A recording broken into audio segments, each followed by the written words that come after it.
ఇవన్నీ చూసిన తర్వాత పార్టీలో నాయకులు వ్యక్తిగత ఇమేజ్ కోసం ఎవరికి వాళ్ళు సొంత సోషల్ మీడియా వింగ్స్ని పెంచుకుంటూ ఉన్నారు. ఈ వింగ్స్ పెరిగినప్పుడు సొంతగా ఇమేజ్ పెంచుకునే ప్రాసెస్లో ఎదుటి వ్యక్తిని కిందకి దించే ప్రయత్నం చేస్తుంది. ఇది పార్టీలో నాయకుల మధ్య పొరపచ్చాలు క్రియేట్ చేస్తుంది. తద్వారా మొత్తం ఎంటైర్ పార్టీకి ఇది ఎఫెక్ట్ అవుతుందనే ఒక ఫీలింగ్ వస్తుంది. సోషల్ మీడియా అందరూ వాడుతున్నారండి. ఇప్పుడు టీఆర్ఎస్ నాయకులు వాడలేదా, కాంగ్రెస్ నాయకులు వాడలేదా? సోషల్ మీడియా మామూలు కూడా వాడుతుంది, వాడుతుంది. కానీ ఫర్ నెగటివ్ పర్పస్ కోసం వాడకూడదు.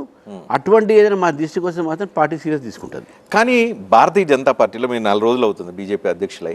ఈ 4 రోజుల్లో మీకు అర్థమవుతుందా పార్టీలో హెవీ వెయిట్స్ ఉన్నారు, ఇంత హెవీ వెయిట్స్ని కలుపుకొని ముందుకు వెళ్ళటం అంత ఈజీనా, లేదా దీనికోసం పెద్ద కత్తి మీద సాము చేయాల్సిన పరిస్థితి వస్తుంది? కత్తి మీద సాము ఇప్పుడు ఒకటండి, all will together walk together.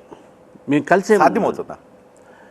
అవుతుంది, లేదని నేను అనుకోను. ఎందుకంటే ఒకటి మా పార్టీలో we have a certain system. ఒకటో discipline system, second national leaders ఉన్నారు. ప్రతి ఒక్కరు కూడా దీని మీద కన్ను పెట్టారు. తెలంగాణలో we are having very good chances అనే భావంతో they are all monitoring it.